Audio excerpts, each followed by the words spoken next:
Ang ikatlong krusada na naganap sa pagitan ng 1189 at 1192 ay isang tugon sa pagbagsak ng kaharian ng Jerusalem kay Saladin, ang sultan ng Ehipto at Syria noong 1187.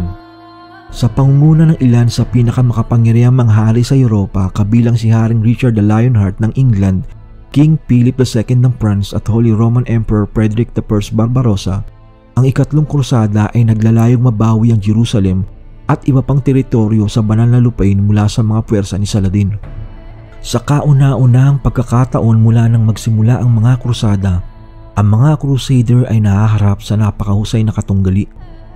Si Holy Roman Emperor Frederick Barbarossa ang pinakaunang kumilos, ngunit sa kasamaang palad, maagang nagtapos ang kanyang krusada nang aksidente itong malunod sa ilog Salep ng Asia Minor noong 1190. Dahil dito, nagkawatak-watak ang malaking puwersa ng mga Aleman at naiwan sa mga puwersang Ingles at Pranses ang kampanya.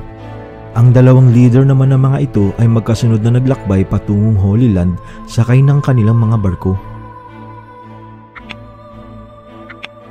Matapos palayain ni Saladin si Haring Gi noong 1189, tinangka nitong pangunahan ng mga puwersang Kristiyano sa Tyre. Ngunit si Conrad ng Montferrat ang namumuno doon pagkatapos ng kanyang matagumpay na pagtatanggol sa lungsod mula sa mga pag-atake ng mga Muslim.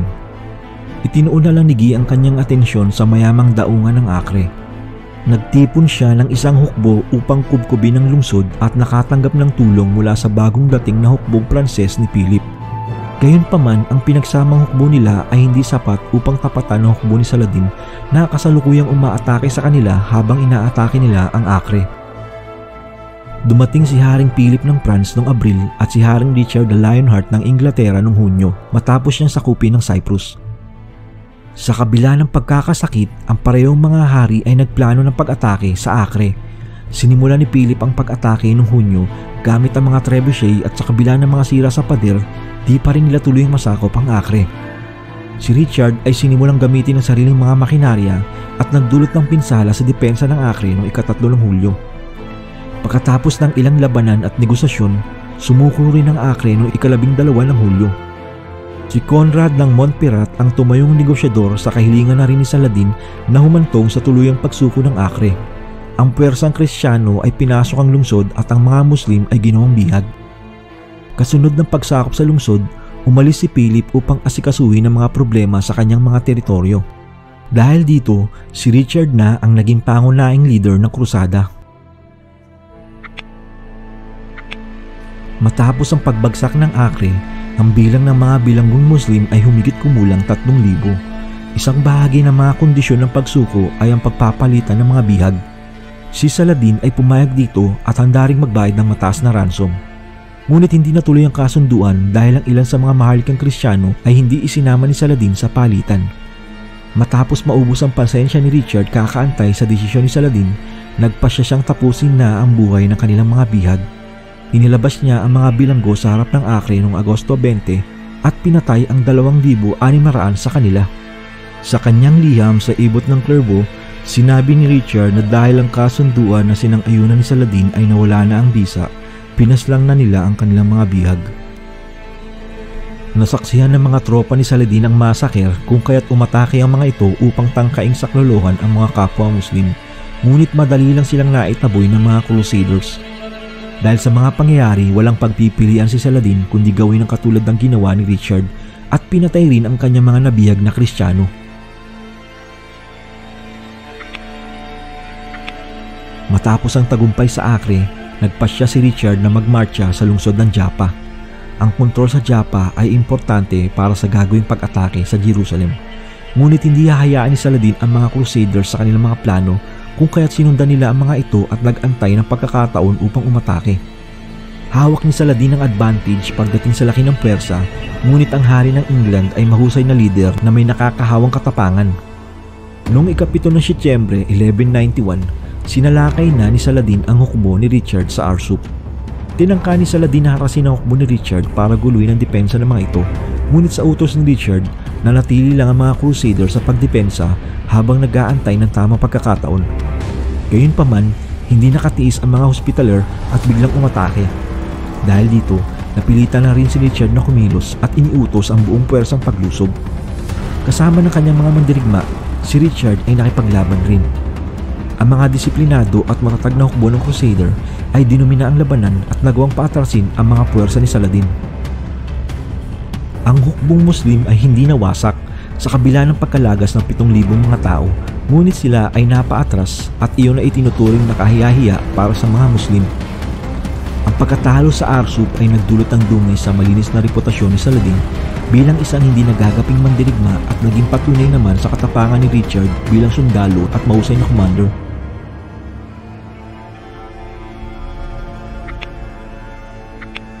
Nagawa ni Richard na kunin ang kontrol ng Jaffa, isang mahalagang hakbang patungo sa pag-secure ng Jerusalem.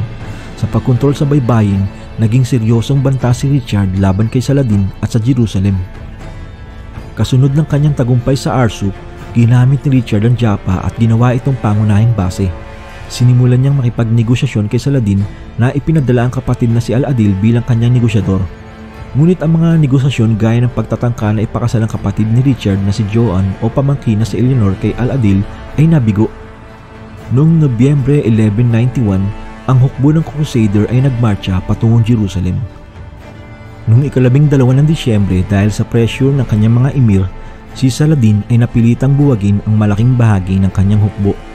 Nang malaman ito, itinulak ni Richard ang kanyang hukbo pasulong mga 19 na kilometro lamang mula sa Jerusalem. Ang moral ng mga Muslim sa Jerusalem ay sobrang baba na kung sakaling umatake ang mga Crusaders ay malamang mabilis sila magtatagumpay. Ngunit ang masamang panahon at pangamba na sila ay mapalibutan ng mga kalaban ay nag-udyok para kay Richard na sila ay umatras. Makaraan ng ilang buwan, ang mga Crusaders ay sumulong ulit patungong Jerusalem at noong Hunyo ay tanaw na nila ito. Ngunit sila ay muling umatras. Sa pagkakataong ito ay dahil sa hindi pagkakaunawa ng mga pinuno. Gustong pilitin ni Richard at ng karamihan sa namumuno ng hukbo na palayasin si Saladin sa Jerusalem sa pamamagitan ng pag-atake sa Egypt, ang base ng kapangyarihan ni Saladin. Ngunit ang pinuno ng Persia ng mga French, ang Duke ng Burgundy, ay naninindigan na ang isang direktang pag-atake sa Jerusalem ay ang dapat nilang gawin. Hinati ng hindi pagkakasunduang ito ang hukbo ng Crusader sa dalawang paksyon at alinman sa dalawa ay hindi sasapat ang lakas upang magtagumpay sa kanilang magkaibang plano. Sinabi ni Richard na sasama siya sa anumang pag-atake sa Jerusalem, ngunit bilang isang simpleng sundalo lamang at ayaw niyang pamunuan ang planong ito. Dahil sa kawalan ng pagkakaisa, napilitan silang umatras na lang muli.